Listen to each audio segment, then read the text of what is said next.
l'esprit craft, il y a la recherche de l'excellence. Il faut que les équipes, pour faire de l'excellence, et bien souvent il faut essayer, il faut faire, il faut défaire, il faut expérimenter. Et du coup, il faut que les équipes elles soient en confiance, qu'elles aient de la liberté pour ça.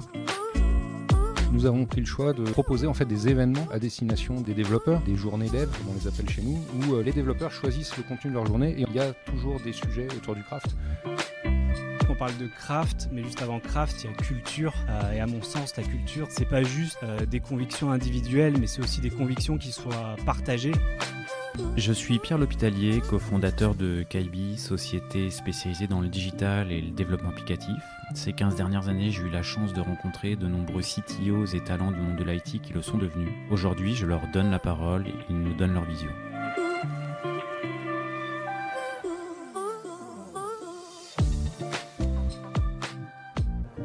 Eh bien, Colin m'avait dit ça sera ponctuel.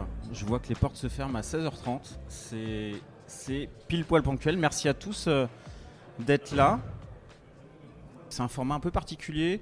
Pour ceux qui ne me connaissent pas, je m'appelle Pierre et j'anime un podcast qui s'appelle CTOs, où j'ai eu la chance d'inviter certaines personnes qui sont présentes dans l'assistance. Vlad, par exemple.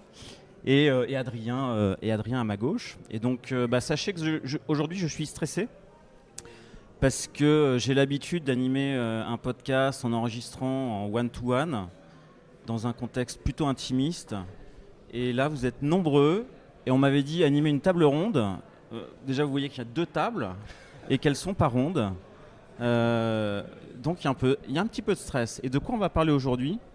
Avec Nicolas, Adrien et Stéphane, en fait, c'est comment faire émerger, développer ou maintenir une culture craft et des pratiques craft, mais plutôt à l'échelle des équipes ou d'une DSI. C'est vrai que le craft, on peut en parler souvent comme des compétences ou des pratiques qu'on pratique à titre individuel.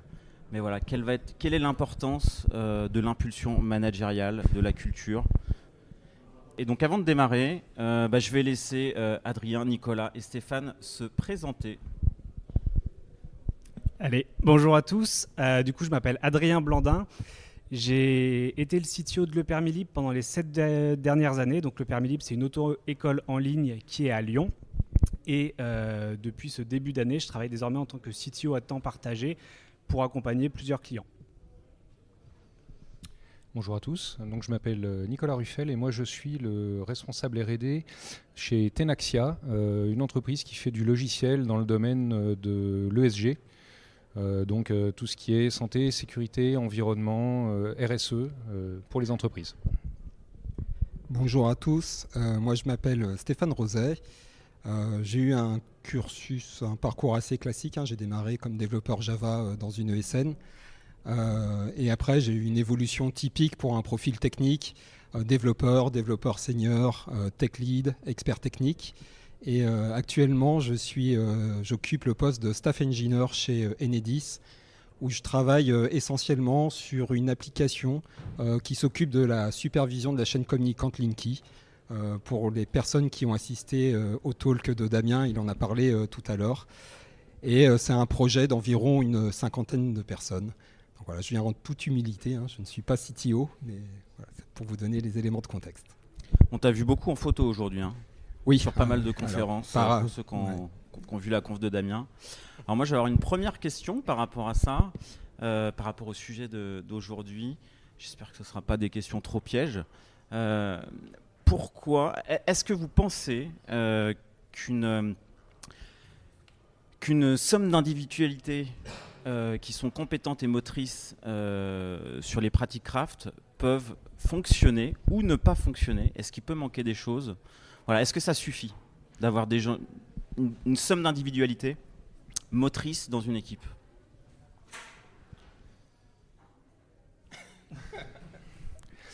C'est une très bonne question, je ne te remercie pas. La réponse courte, c'est non, je pense que ça ne suffit pas. même si on pourrait voir auto-émerger de façon spontanément aléatoire une organisation qui fonctionne. En tout cas, si les pratiques craft sont vraiment dans les habitudes des personnes, il y a quand même des chances qu'ils aient envie de faire les choses bien. Après, s'il n'y a pas une vraie direction impulsée, ne serait-ce que pour savoir où ils veulent aller en termes et de projet et craft, ça va être très compliqué de faire aller les gens dans la même direction, parce que craft, ça regroupe tellement de choses et tellement de points de vue que je ne suis pas sûr qu'ils puissent aller sans être soutenus, en tout cas, par une direction.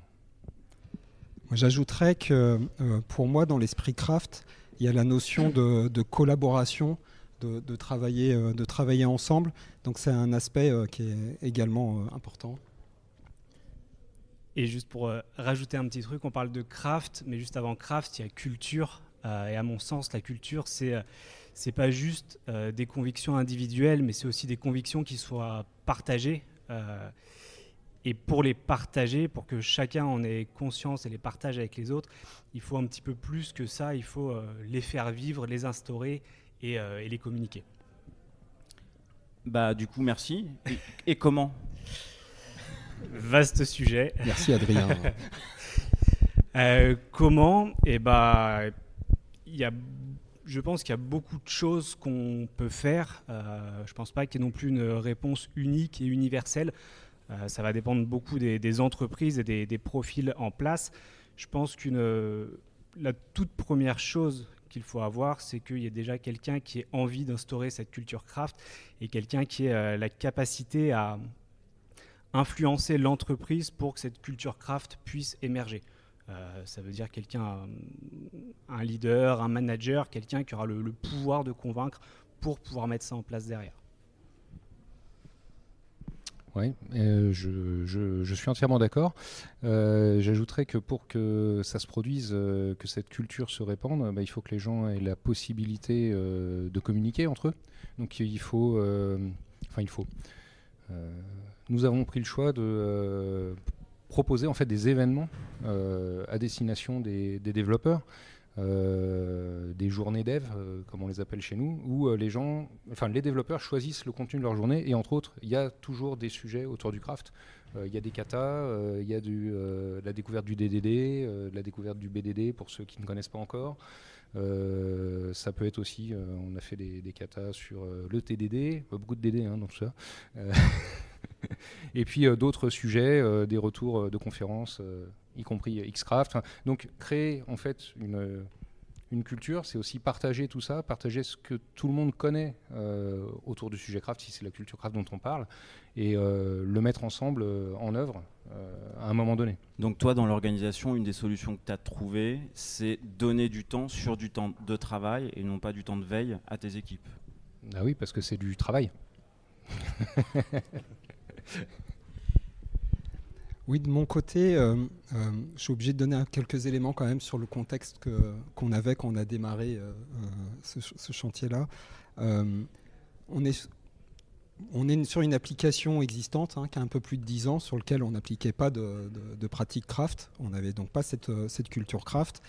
Bon, on est arrivé au bout de ce qu'on pouvait faire avec notre application. Il y a tout un tas de limites qu'on a tapées.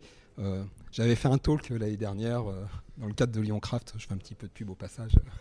On mettra le lien quand on diffusera le podcast. Du coup. Impeccable, augmenter le nombre de views.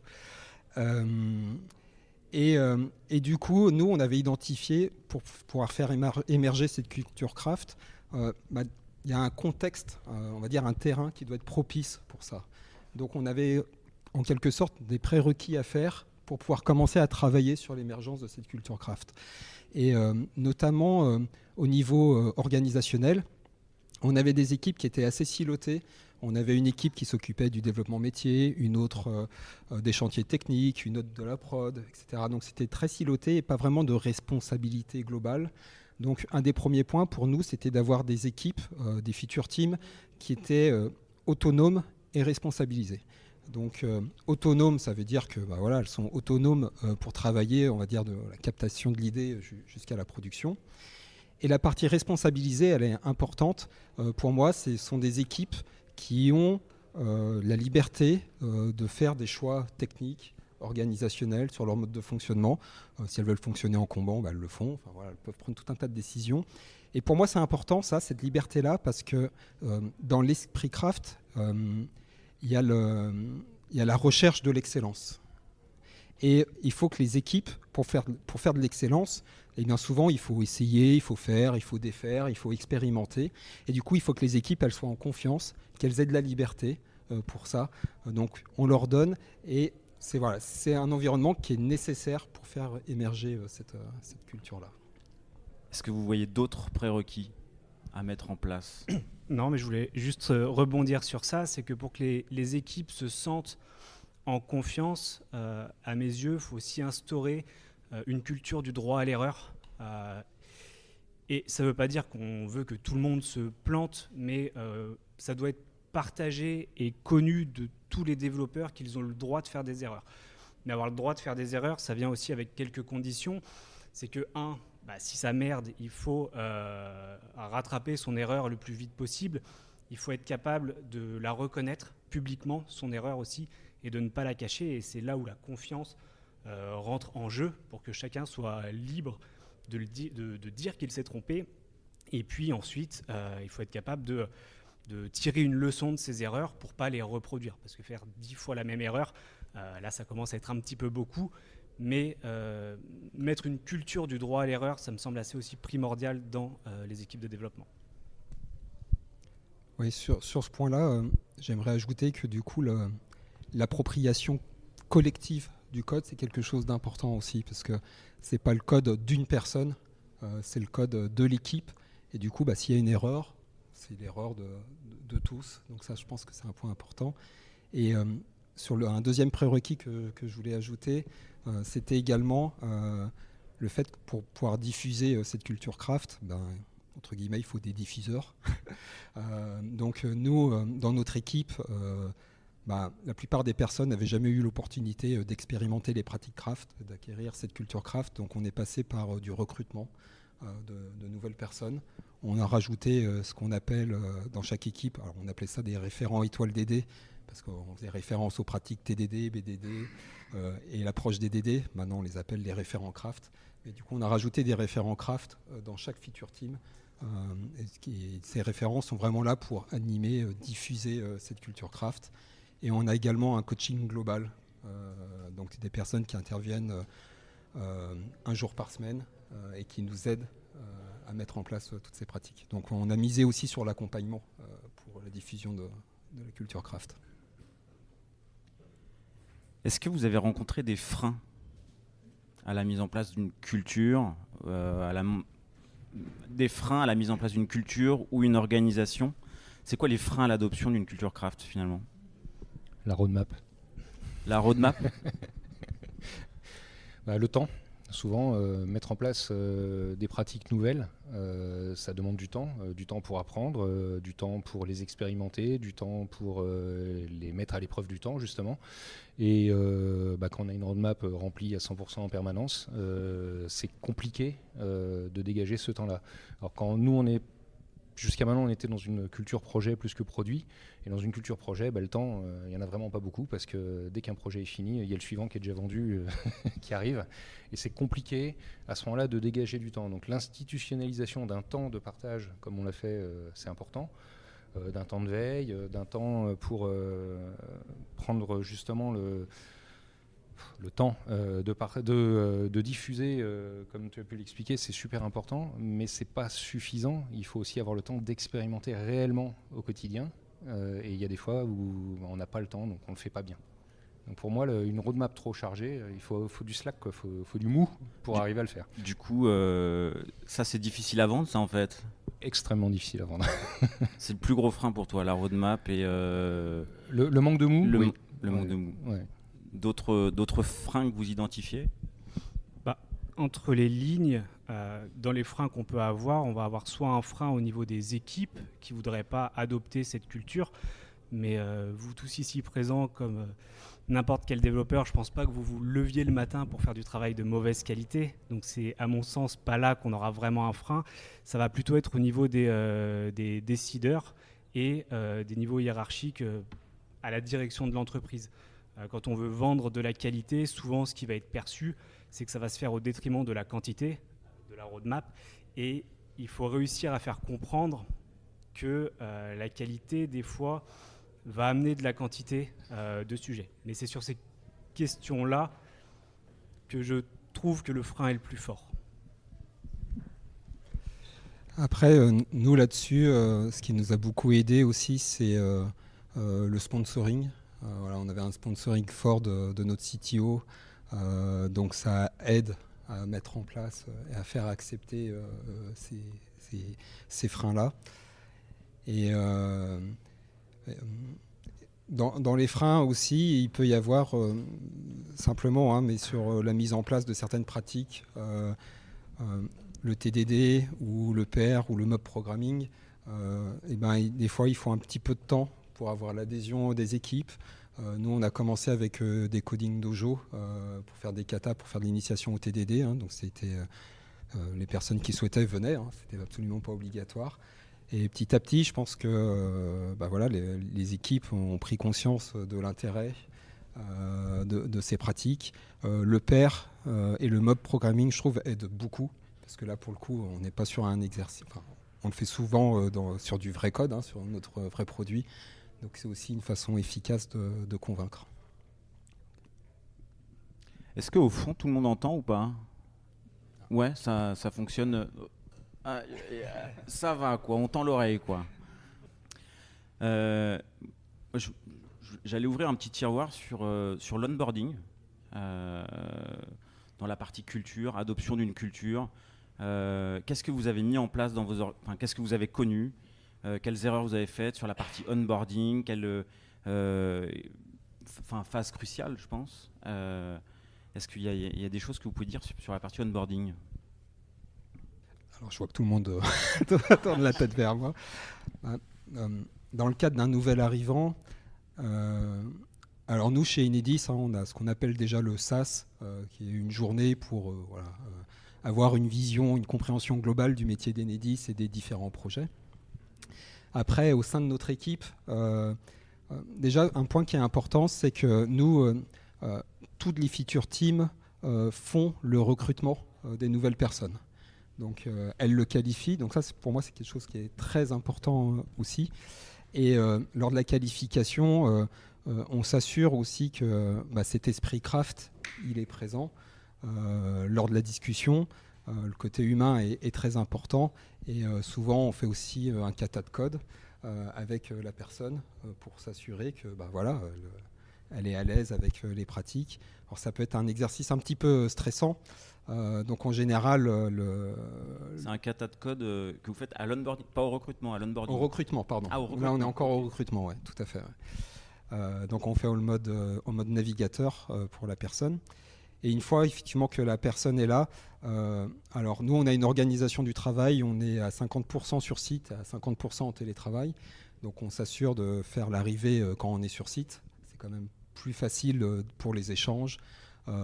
Et pour accueillir la personne. Et après, c'est aussi assez dépendant, on va dire, du caractère de la personne. C'est des personnes qui auront besoin d'être plus ou moins accompagnées. Donc, une bonne façon de le faire, l'accompagnement aussi, c'est beaucoup de pairs pour montrer la façon dont on fonctionne.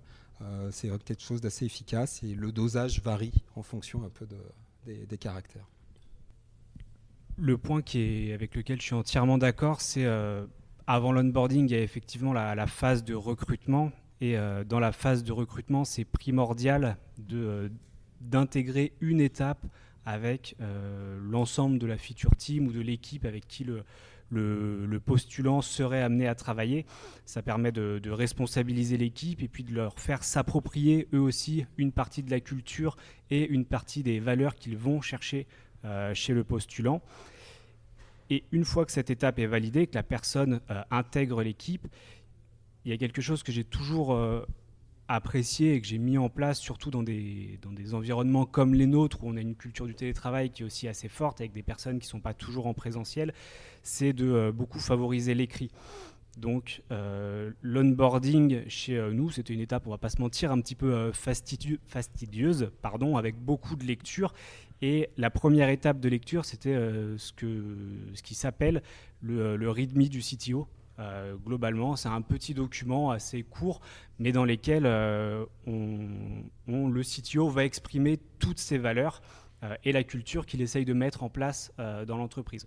Ça permet directement de savoir où on tombe et ce qui est important. Donc, quand on parle de droit à l'erreur, ou quand je parlais de droit à l'erreur tout à l'heure, c'est une des valeurs que je mettais directement en avant dans ce document, avec à côté une autre valeur qui était importante pour moi, c'était aussi l'exigence et la rigueur. Donc c'est le genre de choses qu'on met là-dedans. Va s'en suivre ensuite d'autres documents sur les politiques de code review, de merge request, pull request, etc. Mais voilà, beaucoup de documentation écrite qui rend la chose un peu indigeste, mais qui permet de transmettre au moins de manière écrite sur cette première phase la culture de l'entreprise et de l'équipe. Alors je dirais pas que c'est bien, mais chez nous c'est tout l'inverse, il n'y a pas d'écrit.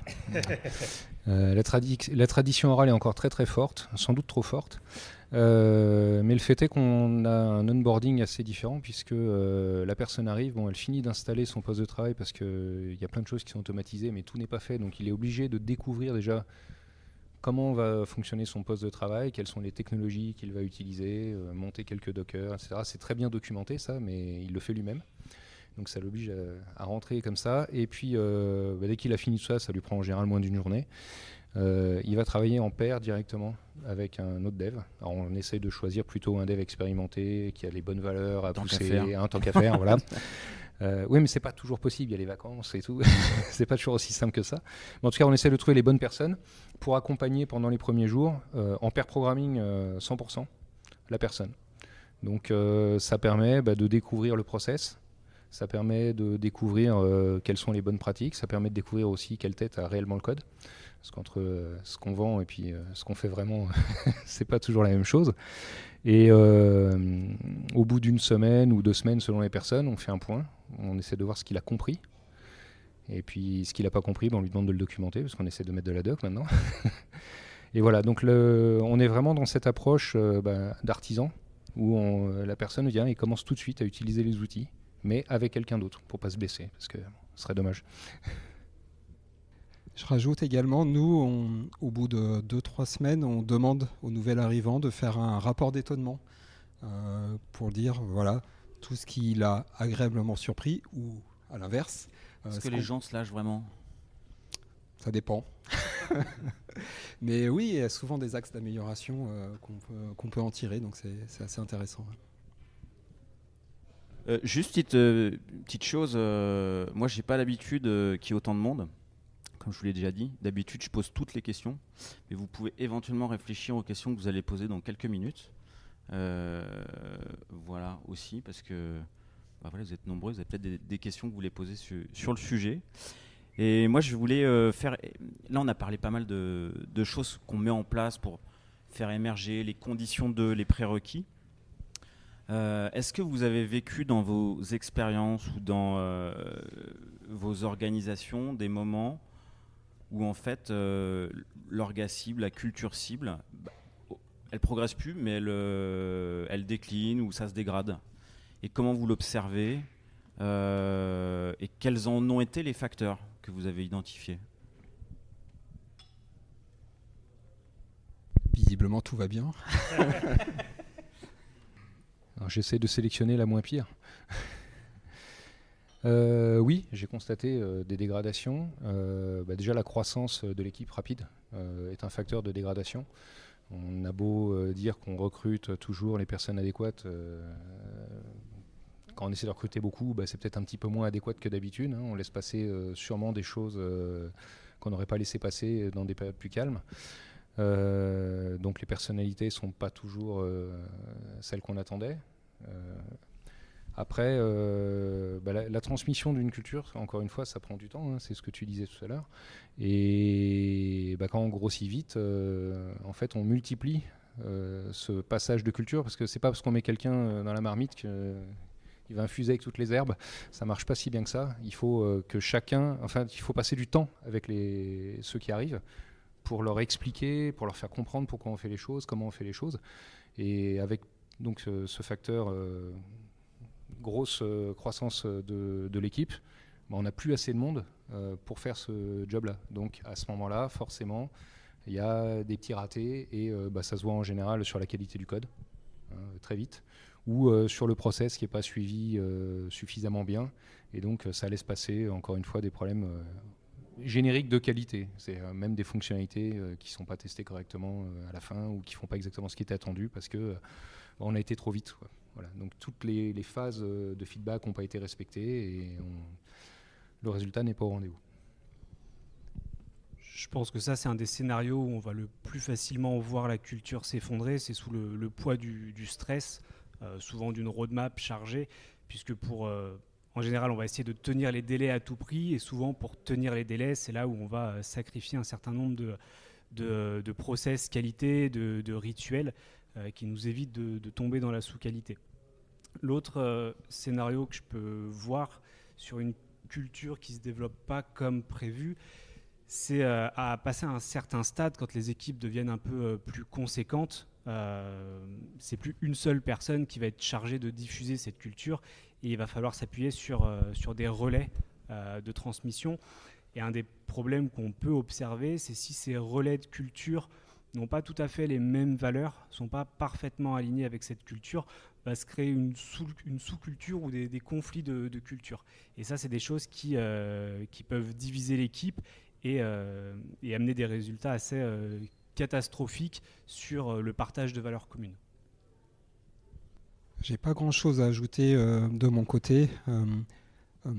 Nous, on est encore en phase d'apprentissage, donc on a la chance pour l'instant d'être encore sur une pente positive. Après, je pense que l'année 2024, je rejoins Adrien sur la pression ou sur les échéances à tenir. Là, sur 2024, on va avoir des challenges un peu plus forts.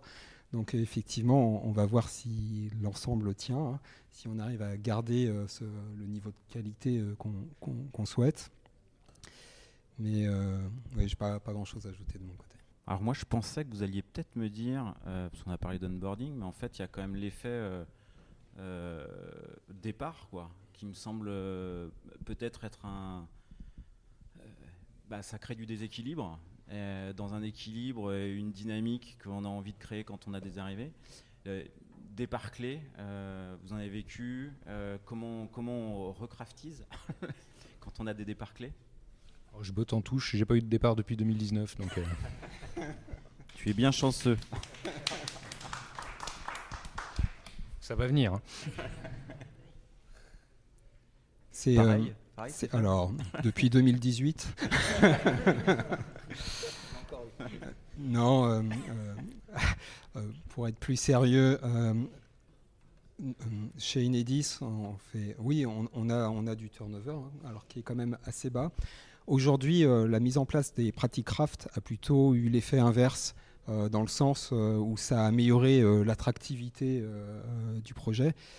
Après, effectivement, c'est une vraie question, c'est une vraie interrogation qu'on a quand on va commencer à avoir du turnover sur soit nos référents craft ou des profils craft plus expérimentés. Est-ce qu'on arrivera effectivement à recruter de nouvelles personnes et à combler leur départ? Ça reste une inconnue, mais c'est un risque qu'on a identifié. Je pense qu'il y a un côté un petit peu préventif aussi à mettre pour se prémunir des départs. Une chose que j'ai toujours essayé de faire dans les équipes que j'ai gérées, c'est de bien séparer les différentes responsabilités. Donc une même personne peut avoir des responsabilités managériales, techniques, et c'est de mettre justement ces responsabilités sur plusieurs personnes. Comme ça, si ces personnes partent, on perd qu'une petite partie du scope au niveau de l'équipe. Il faut vraiment penser l'équipe comme un tout et pas que juste comme des individus. Ce qui fait que quand cette personne part, sa responsabilité peut être répartie sur les autres et de manière temporaire, ça peut tenir. Ça ne veut pas dire qu'il ne faut pas recruter et la remplacer derrière, mais on est capable de l'absorber. Et donc pour encaisser les départs, je pense qu'on a vraiment un enjeu préventif à mettre en place pour que ça tienne au moins momentanément. Alors, je peux quand même ajouter juste une petite chose, même si j'ai pas eu de départ, les gens partent en vacances et à ce moment-là, ils sont plus là. Et pour se prémunir justement des absences ou des maladies, j'ai eu aussi des cas de développeurs en maladie longue. Mais en fait, nos équipes tournent très régulièrement. et je n'ai pas de spécialiste. J'ai toujours tout fait pour ne pas avoir de spécialiste. Alors ça a des défauts, et des fois on est moins performant sur certaines choses, mais à côté de ça, comme j'essaye que tout le monde soit un spécialiste finalement, de pousser tout le monde à apprendre des choses sur tous nos produits, sur toutes nos technos, j'ai toujours quelqu'un qui peut remplacer une absence. Quelquefois un peu moins bien que celui qui avait vraiment la main sur un sujet particulier, parce que finalement des spécialistes, il y en a qui se créent tout seuls, ils sont restés plus longtemps sur un sujet ou ils ont plus travaillé sur une techno, mais faire circuler comme ça le savoir en obligeant les gens à bouger de projet et en les obligeant à bouger de techno, ça prémunit un petit peu contre les absences ou les départs. Les effets départ. Là, je vais avoir une question peut-être plus à votre ressenti de manager et posture manager. Est-ce que vous mettez beaucoup d'énergie à impulser des pratiques, une culture. Est-ce que les équipes ressentent, ou est-ce que vous avez l'impression que les équipes savent et ressentent l'énergie et les difficultés qu'il y a à développer et maintenir ces pratiques? Alors, c'est piège, hein? Oui, c'est une question piège. Moi, j'espère qu'ils ne ressentent pas les difficultés qu'on a, parce que je trouve que notre rôle, justement, c'est de faire en sorte qu'ils aient les meilleures conditions possibles pour travailler. On est là pour faciliter, on est des facilitateurs pour les aider, améliorer leur environnement de travail. Après, j'ai du mal un peu à répondre à cette question. Je pense que les équipes voient l'énergie qu'on peut y mettre et la pression qu'on peut se mettre à ce sujet, pas forcément la difficulté que ça représente. Et c'est des sujets aussi sur lesquels le temps change. C'est des temps qui sont plutôt longs, les sujets de culture et de management. C'est qu'on n'est pas à la recherche de résultats immédiats.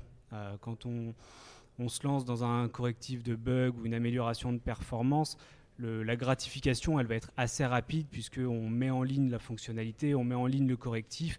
Et si on fait notre monitoring, on va voir globalement d'un instant à l'autre si ce qu'on a fait a un vrai impact. Quand on fait du management et quand on veut instaurer des cultures, quand on veut mettre en place du craft, c'est pour aller gagner en qualité derrière. On ne va pas le voir du jour au lendemain. On va s'en rendre compte 6 mois plus tard, 1 an plus tard, et ça a été progressif, c'est venu petit à petit, si bien qu'au fil de cette année, tout le monde s'est habitué petit à petit à la nouveauté et il n'y a pas d'élément vraiment avant-après. Donc vraiment, je trouve que la gratification change et la chronologie change aussi. Dans mon expérience personnelle, je pense qu'ils s'en sont aperçus quand j'ai arrêté d'être promoteur. C'est-à-dire que par moment... Mais pourquoi tu as fait ça? Parce que j'avais plus le temps. Par moment, encore une histoire de roadmap, oui, toujours. En fait. Okay. Par moment, on ne peut pas être sur tous les fronts. Il faut faire des choix. Et donc, je me suis reposé sur les équipes pour être promoteur. Et en fait, je pense que je n'ai pas assez donné la main pour qu'ils comprennent que c'était à eux de prendre le relais. Donc il y a eu par moments des périodes où cette culture se diffusait moins. Et j'ai appris beaucoup à ce moment-là et que je ne pouvais plus être le seul à pousser toujours. Donc nous avons mis en place en fait des forums transversaux et un des forums parle de technique, de veille. Et donc j'ai des développeurs qui sont en charge de maintenir un niveau de veille, un niveau technique, la culture craft au sein des équipes en fait. Donc c'est plus moi qui en ai la charge. Et j'ai déchargé sur une partie de l'équipe. Ok. Est-ce qu'il y a des questions? Alors, il y en a alors 1, 2, 3, parfait. Alors 12. Alors, du coup, je vous avais posé vos questions et je les répéterai dans le micro pour qu'elles soient enregistrées.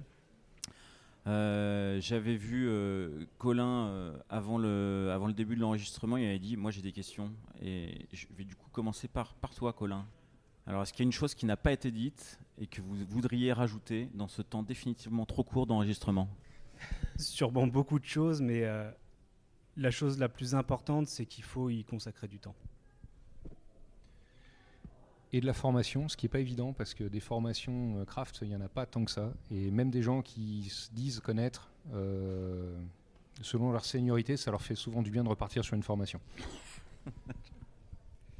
Et alors, je vais tricher parce que je l'ai déjà dit, mais dans mon contexte, le sponsoring était quand même quelque chose de très important pour pouvoir mettre en place tout ça. Alors, prochaine question. Donc, dans une culture craft, il y a des développeurs, mais pas que, et également des profils produits. Quelles sont les actions que vous avez pu mettre en place sur la partie produit ?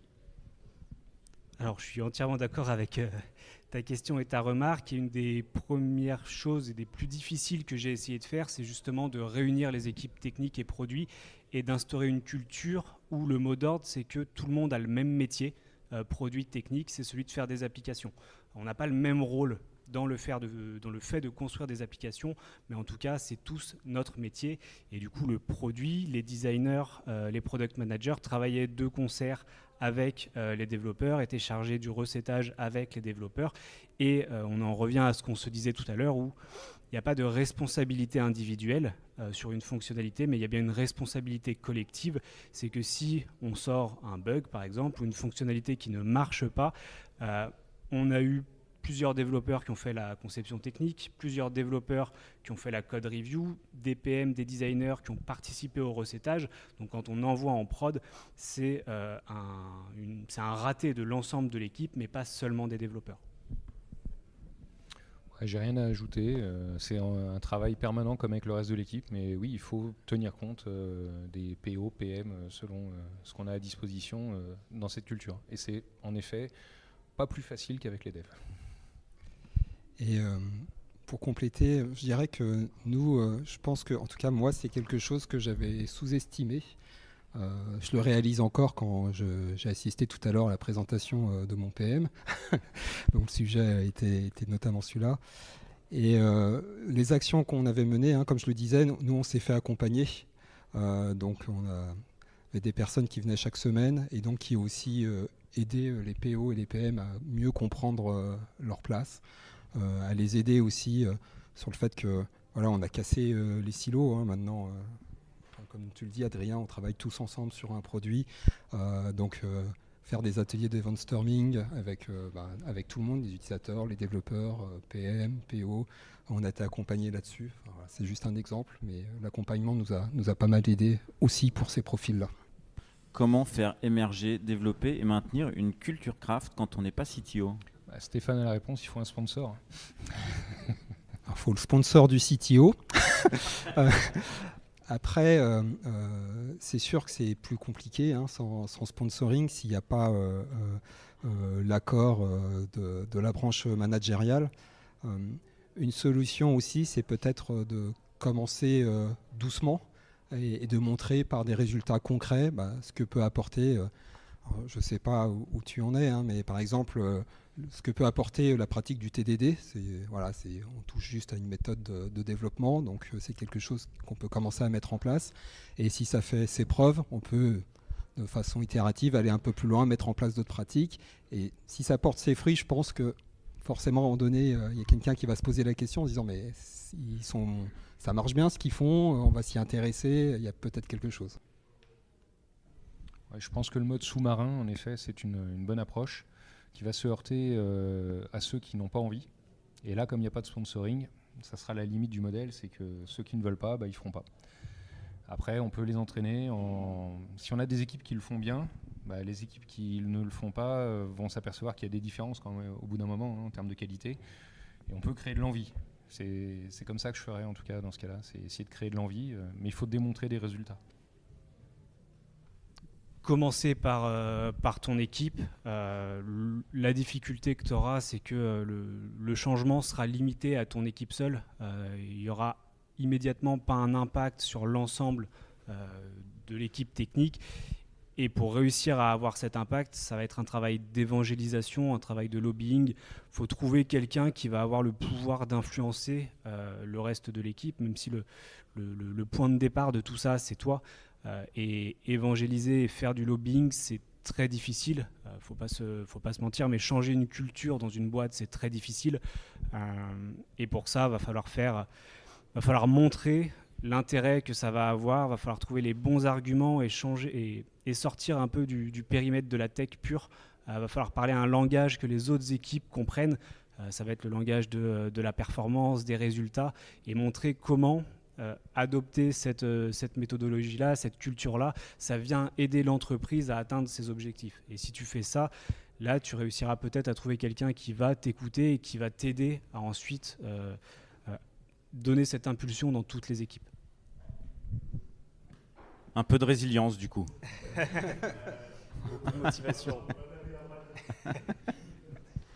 Est-ce qu'il y a d'autres questions ? Ouais. Donc, du coup, deux questions en une. Qu'est-ce que vous diriez à un CTO pour le convaincre d'adopter des pratiques craft ? Et est-ce que vous avez des manières de quantifier l'apport de valeur ? Comment l'avez-vous fait ?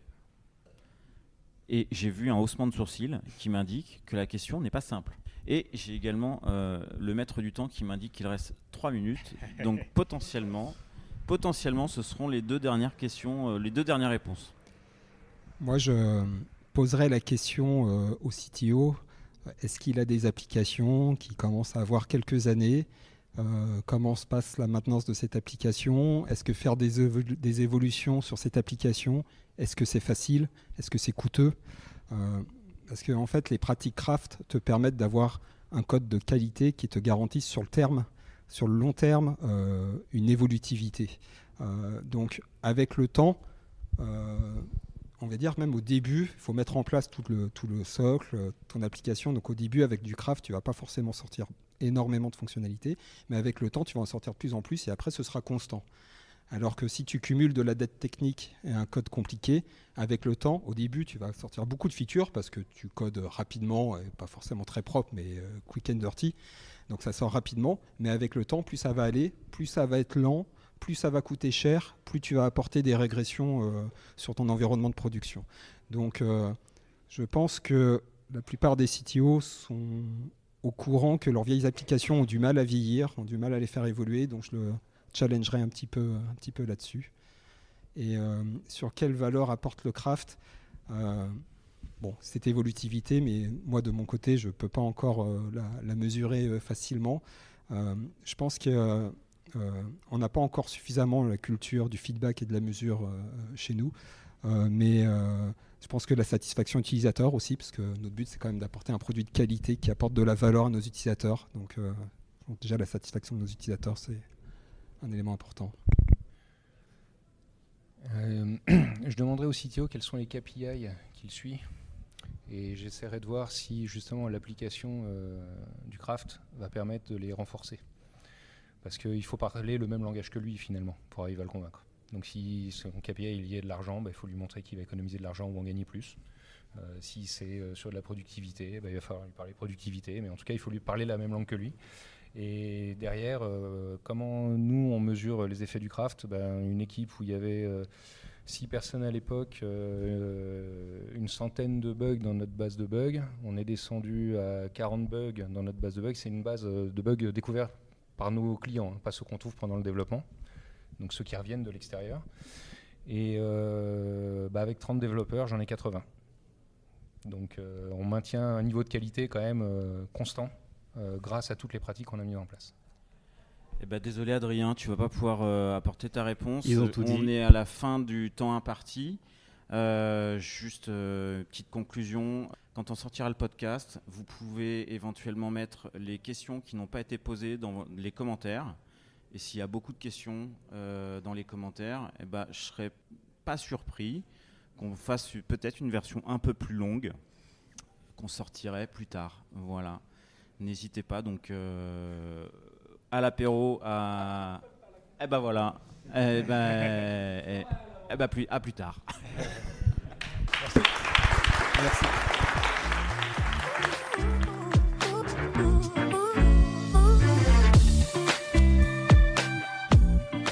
L'épisode est terminé, j'espère qu'il vous a plu et si c'est le cas, c'est le moment de prendre 2 ou 3 secondes de plus pour 2 ou 3 clics. Un petit clic pour un pouce bleu ou un petit clic pour un partage aux copains ou un petit clic pour vous abonner et ne pas rater le prochain épisode. À très bientôt.